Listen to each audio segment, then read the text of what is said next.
Team 1 is Dimitri. And can you see it okay? Is everything I'm doing up? Yep. All right. You're going like Donkey Kong. Bring it in for a friendly handshake. I got it. Done.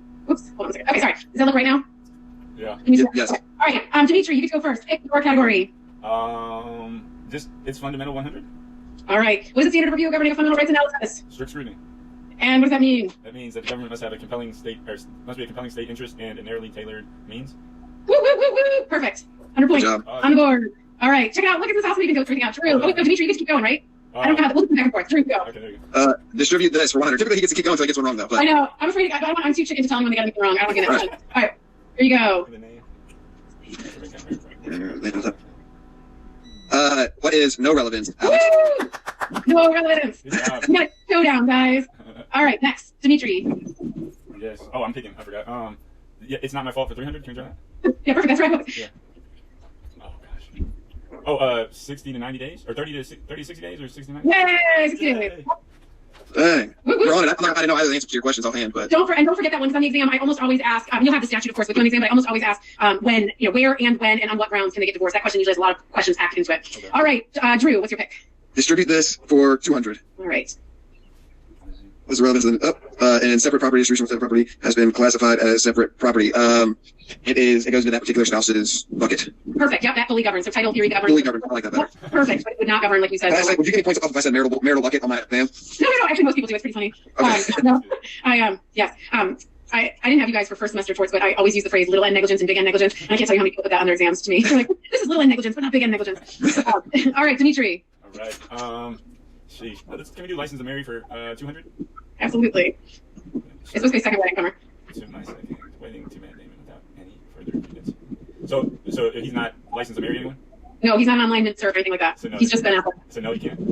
You got it. Only authorized bitches can go online and get his licensing. But good. I had a question for clarification for that too. Now, I know in the statute for Kentucky it says that if they didn't have credentials but you believe they had the power, it can still be valid. Is that true? No.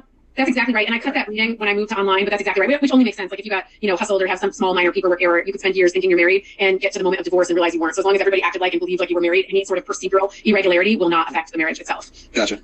There's some really interesting cases about that back in the day, though, before same-sex marriage with transgendered persons, if you're curious, because you have to fill out the paperwork affirming that you have one man and one woman who were marrying. And that was considered a void ground for marriage, meaning that a third party could challenge it. So there's a really famous case in Texas where a transgender person was married and died, and then the family contested the divorce, or contested the will, rather. Anyway, just an interesting random point that any procedural irregularities will all be waived as long as everybody held themselves out as if they were married. Gotcha. Who just did it? Dimitri, that was you, right? Yeah. The Ben that question? Yeah. Who just went? Me. I think it's my turn. Yeah, perfect. Drew, what do you want? Can I go with 500 for distribute this? Woo! The spouse file for bankruptcy after the court is what is no? I love the form. Beautiful. See, those big questions, they get you. It's the only way to win. Dimitri, go big or go home, my friend. All right, let's do license to marry for 500, please. There you go. Cited alone binding authority for the fundamental right to marry is cited alone binding okay, I'm gonna say I think it can be, but there's other cases that you can put with it, like the trilogy of cases that you talk about. Good. It would need those with it, though. So as long as it's cited with, you got it. My trilogy of Zablocki and Turner, because technically, Loving v. Virginia on its own is equal protection. But then you're exactly right. It said that the right to marry is fundamental, but it wouldn't stand on its own. Okay. Boom. All right, Drew. What's your choice? I'm gonna go distribute this for 400. I think that's the one I opened with, so I gotta go stick with that one. I'm gonna crush this column. What are the two approaches for distributing an unvested pension that a court could apply? Oh man, I think that's where you could save it for later until the pension comes to fruition, or treat it as like what's it called, an expected. I don't know. Just I'm I think you got it. Keep going. You got it. They could treat it as an expected. Losing the term here. As it's an unexpected thing and leave it solely to the person whom the pension is owed. Good. Like employee. Somebody just joined us. Who joined us? Nathan. Hey. How are you? Good. How are you? Good. I think that there is a way. Hold on one sec. I think I can add a third player. And yes. All right. Nathan, you're in. You're behind. But that's all right. I already said at the beginning that just for playing tonight, I was going to grant immunity for any on-call this week, just for coming out to play on a Sunday night. Nice. All right, so back through, what are we on, 400? Is this what we run? Yeah. Yes. So what are the two approaches for distributing an unvested pension? I'm going to give Nathan a chance to steal. Thank you. I'll be right back. So Nathan, you can take a look at this one. Oh, wow. I feel like I just jumped into the fire. You did. Hold on a sec, sorry. Let me get this better. Okay. Actually, wouldn't get for this one. I don't know. All right, Nathan, you want to try to steal? Yes, ma'am. No, I would pass on this one. Dimitri, you're too nice. All right. No, that wasn't. Wait, hello. Hello. Wait, we gonna? Okay, yeah, I'll try. So he gave us one, right, where they said that you could do the trial now and kind of set it up and expect it to come, right? And then Good. there was one where you do the trial later when it comes, right? I forgot what Yep. they're called. And then there's another one where I want to say you set it. Oh crap! The other two were like you come to trial later, and then Yep. And then if you don't come to trial later, when do you go to trial? you got a trial now. I'm trying to. What was that case? The Bender case. Bender. Okay. Bender. Good. So If and when the quadro would be effective. exactly. So that would be the present distribution. So the Yeah. three different jurisdictions. One, we distribute today. So let's say we decide the pension's worth $200,000, and coincidentally the house is also worth $200,000, and so the other spouse keeps or the house is worth $100,000, so the spouse keeps the house as half of an offset for the pension, for example. But it only works if you have something today to offset. So if we're going to attach a dollar value to it, but if you can't pay that out today, then present distribution doesn't work. But it gives you the most closure. Present division means we set a percentage that whatever it's worth, whether it's worth $20,000 or $200,000, the spouse gets 50% of it, and then you come back later with the quadro to get it. And so that's present division and future distribution. And then the third option would be future division and really present distribution, like it's called reserved jurisdiction. But that one, the court said, is not allowed for good reason, because we don't want the court to leave this massive outstanding item pending for what could be 20 years. So there is no reserved jurisdiction. So, okay, Nathan, pick a column. I like potpourri for 200. Oh, you're behind. You should go for 500. 500. Gotta go big. That's what that word is. Yeah, potpourri. Name 2 steps to follow 2 terms you represent. Oh. So if we wanted to represent both Sarah and Cody, what would we need to do? This is One, make sure that there is an equitable, that both parties want a similar outcome, so that you're not competing interests. And then 2, make sure that you can be neutral to both parties. Good. And then if you were to go for a third, what would the third step be? Just to make sure you really did step 1 and step 2. I'm not sure what the third step would be. The third step is just getting consent, just validating that you went through those things. But exactly right. So you have to be sure objectively that you believe you could undertake impartially, and then you need to get your client's consent and counsel your client about the risks. Good. Dimitri, I think it's your turn. All right. May I do It's Fundamental for 500, please? Which one? It's fundamental. It's Fundamental, yes, please. Classification that gets heightened scrutiny review under the Equal Protection Clause. Race. Woo woo. Yep. Yeah. Beautiful. I'm back, by the way. I apologize if y'all were calling on me and I wasn't there. Aw. I had a little one come in from riding his bike and something was bothering him, so I had to go check on him. Oh, how old is your older son? 9. He just turned 9 this past week ago. Oh, that's how old my son is. I'm mortified to tell you can't raise that kid. Well, I'm sitting on the porch and I can hear him inside upset, so I was like, let me go do the father thing real quick. My kid could have a thoughtful conversation with you about Paul's graph, but he can't ride his bike or ties. That's awesome, though. All right, Drew, what's your pick? Oh, Drew, are you there? Drew? Is he still there? Oh, we lost him. All right, Nathan, your turn. I'm going to go back to potpourri for 400. Woo, woo, good choice. Let's see.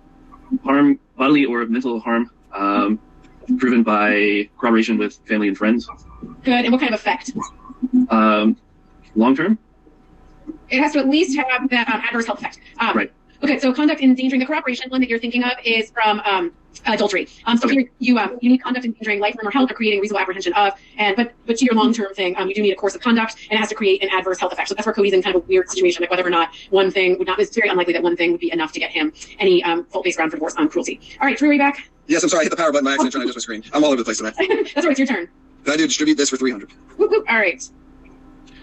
2 exceptions would be the tracing and the time exception. Or actually, I'm going to do time or gift as well. Okay. Perfect. And the other one would be active appreciation and valid agreements like prenups. Yes. So you can buy the Melania book and find out what happened with your prenup. Okay, Drew, now Dimitri, back to you. May I try the last 500? It's not my fault. All right. If 2 spouses have committed fault-based grounds for divorce. Irreconcilable differences, do they just kind of cancel out and no one's at fault? They do, but what's the term for two bad actors canceling each other out? Okay. I thought it was irreconcilable differences, but maybe it's something else. But that would be the standard for the no fault round, so they definitely would get that. But for fault based round, Not recrimination is not. Oh, Yep. yeah? Okay. Yeah, that's exactly it. Yep, the defense of recrimination, so the divorce would not be granted on fault based grounds. Oh, okay. Thanks. Perfect. Drew, we're back to you. We jumped over you that time. Gotcha. Can I do a pandemic potpourri for 300? Yes. What is the difference between desertion and destructive or constructive desertion? Is that where desertion is where you break off cohabitation because you intend to separate, where constructive is more like the other person has like intolerable conduct, leaving them like no choice but? Perfect. Yep, that's exactly right. So the intent, the desertion requires actual breaking off of cohabitation and the intent to desert. Constructive desertion is the spouse who stays in the house, or is this brought by the innocent spouse saying that the conduct was so intolerable that you were forced to leave. Perfect. Then your turn. Oops, I didn't get this point. Let's do It's Fundamental for 400. Awesome. What is the test governing whether the state can regulate abortion? Whether the fetus has reached stated viability? My word, I just made a note to myself to fix the wording of this before I send this to class. What's the test for examining a state law that does regulate abortion? What constitutional test applies? It's not. It'd be the Gonzalez test, wouldn't it? Yes, what is that test? The undue burden test? Good, and what does the undue burden test say? Uh, Oh, Alex Trebek is getting sticky. Wow. This is Bob. Let's see. It would be whether a regulation would be overly burdensome to the woman, Good. so much so that it would affect her individual rights. Good, and that's usually so the state can't put an undue burden. Undue burden is defined as something that has the purpose or effect of placing a substantial obstacle. That is a really important test. It's something that sets a lot of exams apart. Is remembering the specifics of this test specifically. Undue burden is something that has the purpose or effect of placing a substantial obstacle in the path. A lot of people just resort to that strict scrutiny language, but the court does not apply strict scrutiny to any pertinent regulation. Perfect. Dimitri, your turn. May I do It's Not My Fault for 400, please? Is throwing a remote at Cody requiring no. Perfect. Why not? Because it doesn't have the it's not endangering the person's life, or is the word imminence? Does that mean anything here? It's not cruel. It does not here, but it does in getting a protective order, like in court. But here, it's the course of conduct language that is missing, or I think you're right that it wouldn't go far enough to endanger life or limb. Good. Drew, your turn. Could I get the license to marry 400? Oh wow! You always got to come at me with the Constitution. So that is I don't know. I don't know. You got it. You got it. It ties them together like a synergy type thing. Remember that? That's yeah. There's a synergy, like you said. It's where they tie together like equal protection and due process, like because of like the right to marry, the fundamental right to marry, and also discriminating people based on their sex and same-sex marriages. I'm trying to figure out how to articulate it here. You got it. It's pretty much like it addresses all of them with the right to marry. And then they have to recognize and license same-sex marriages, but I just can't figure out how to put everything else into one cohesive statement. Individual autonomy. Individual autonomy, I like that. That sounds There great. you go. So yes, Justice Kennedy tells us that the two clauses, equal protection and substantive process, converge in the identification and definition of the right of same-sex couples to marry, and the interrelationships of these principles furthers our understanding of what freedom is and must become. So like they're interrelated, they converge, they're connected. I think the imagery of like the double helix is really helpful there. I was going to tip my tongue. I swear I would have gotten it. Exactly. Nathan, your turn. Let's do it's fundamental for 300. Let's see. New word. Ooh. Very good. I'll give you a hint. It starts with D. Oh. Do not ask me for help, 'cause I have no idea. I was just going to give you a chance to steal it. No, yeah. You're still that. You're going to get silence. Is it just one word? One word. There is a D word coming to mind right now, but I don't think Justice Kennedy had in mind. The word is dignity. He talks in Gonzalez about the dignity interest of the doctor in practicing their profession and not having their profession marred, so to speak, by the sort of disgust that he injects into the partial abortion procedure. And then in Obergefell, he talks about dignity in the context of the families, and particularly the children of same-sex couples, and the ability for those children to have their relationships recognized with the dignity that it deserves. Okay. Nathan, I think it's your turn. Dimitri, it's your turn. Okay. License to marry for 300, please. Great. What is the difference between the Shanks rule and the Alley rule for prenups with respect to the review of? Okay, so Shanks, I want to say that was the first case that we read. Second one. Second one? Oh, okay. So I know. This was a tough part for me. So I thought they both put in substantive fairness, but then the Shanks one was. What's the difference in the timing? Fairness when? Is it one was? I'd have to look at Alley again. Was it? Oh, no. I thought I had it. So one was fairness. I want to say fairness was like throughout the marriage things could change, so maybe something about fairness at the end. Good, that's the ALI rule. Okay. And so then Shanks was about fairness. I should look it up. Shanks was about fairness at the beginning then?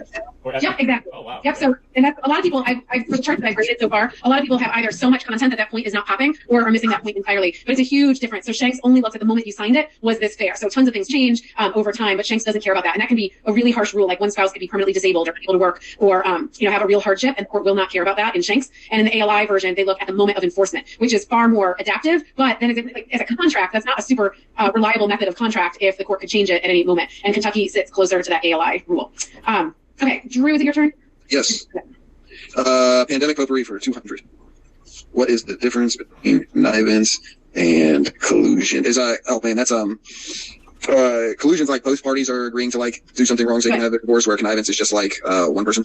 Yep, that's exactly right. So collusion really has no modern relevance whatsoever. But back in the day when there was no such thing as a no-fault divorce, the only way you could divorce was to agree to it. And there was like a whole industry in New York, especially because New York didn't allow no-fault divorce until just a few years ago, in the 2000s. And so there was like a whole industry, for example, in New York, where you could hire someone who, like an actor or an actress, to come in and pretend that they had an affair with one of you, but you couldn't get a divorce without effectively lying. And the reason that matters is it terribly taints the family law bar and the ethics of family law lawyering to have that kind of a history. But connivance is agreeing. So I use like the movie Hall Pass as an example. You might agree, or you might have an open marriage, or you might, have some sort of No, what did you just do this one? You might have some sort of consent to do the conduct. Usually connivance is not allowed for cruelty. You can't consent to cruelty, but you can consent to adultery and you can consent to other fault-based grounds. Okay, Nathan.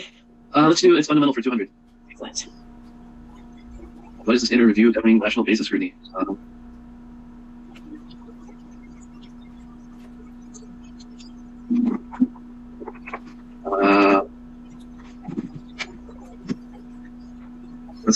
That is the normal standard of review, isn't it? Yeah, what's the test though? Like what steps do you follow or what keywords should review the statute? Well, it would be anything that doesn't fit into intermediate or strict scrutiny, wouldn't it? Yeah, so let me ask you another way. What standard was what government purpose are you looking for and what how tight of a fit does it have to be? Well, it'd be pretty broad. But it has to be a compelling government interest. That's strict scrutiny. Okay.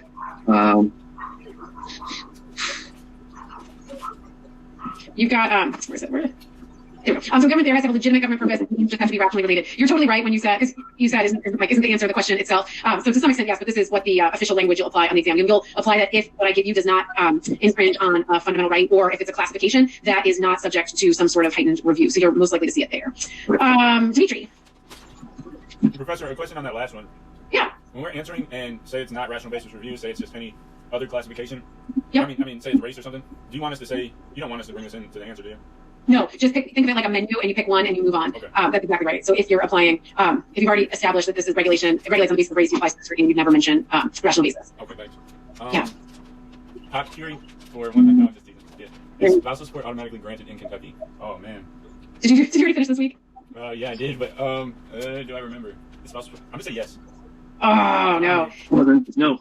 Yeah, you guys can listen to that, but like, yes, the answer is pretty obvious, but no. So it's got that really strict means test first. So you can't even get to any of the permanent versus rehabilitative versus limited until under the Kentucky statute you prove that the person is able to support themselves first. So it's a really, it's a test that's very out of sync with what most people's expectations are of how spousal support works. Many people think alimony is pretty automatic, especially older folks.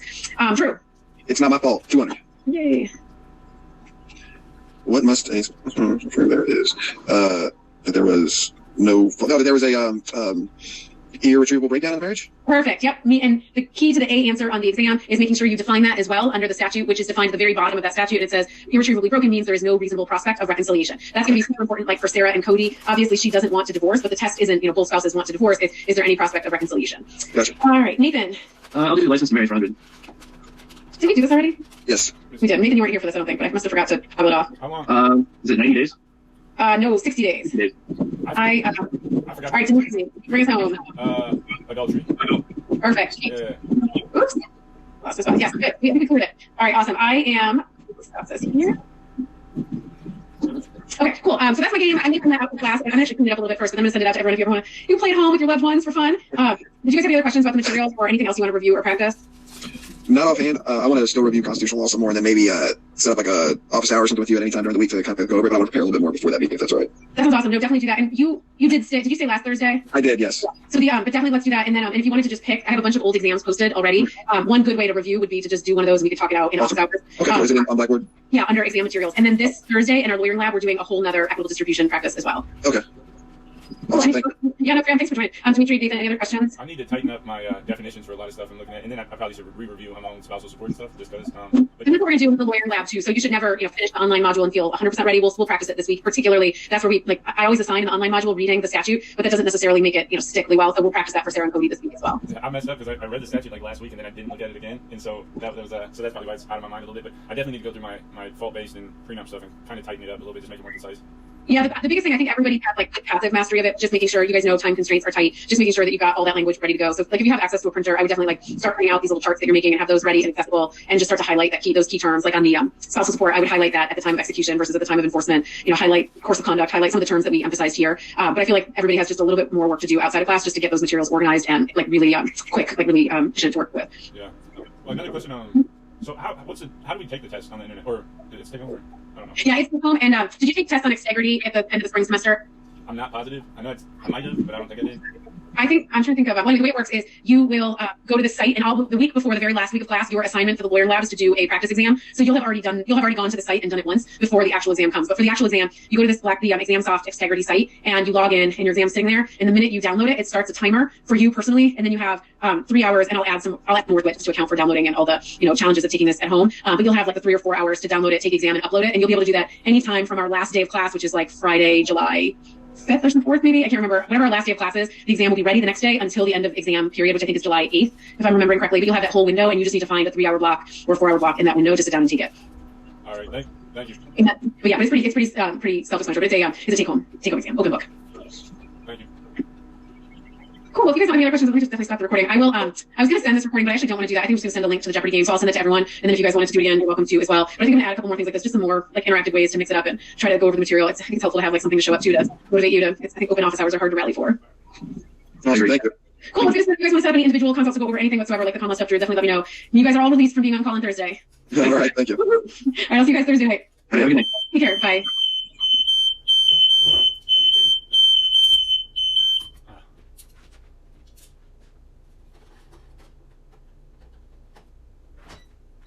No.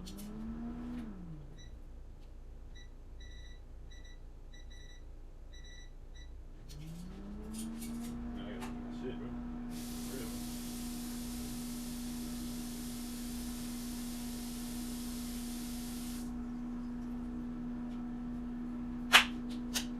Real quick. You hire for that. I'm going to enjoy it.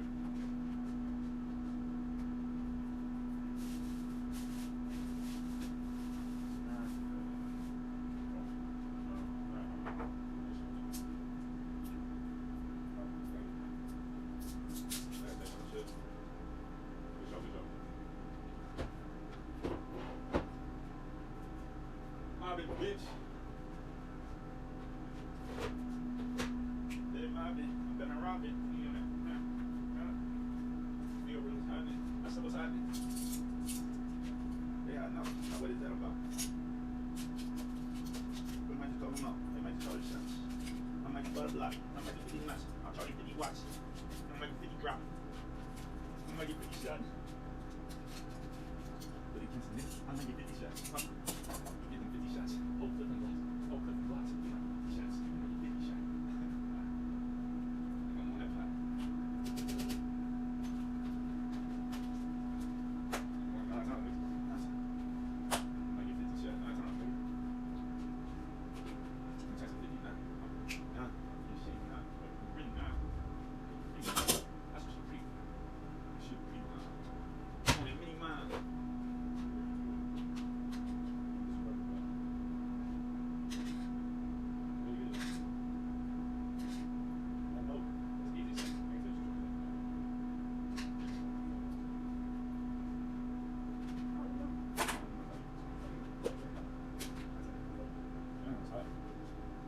You might get 50 shots. I'm from 50.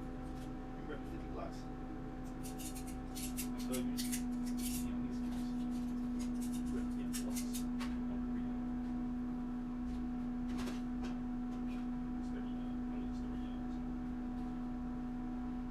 I'm 50 blocks. I pull 50 blocks. You want 50 shot. That's a 50 shot.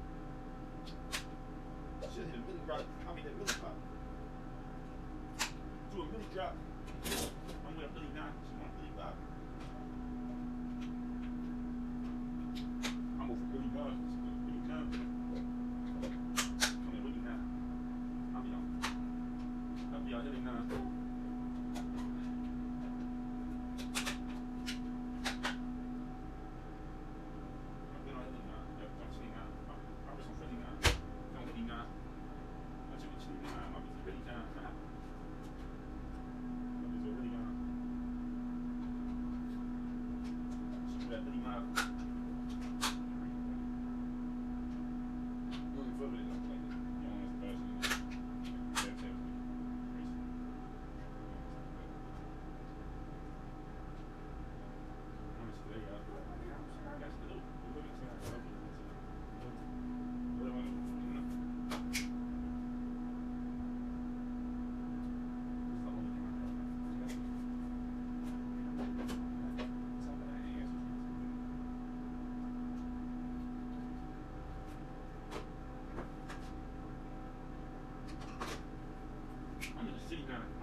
Wow.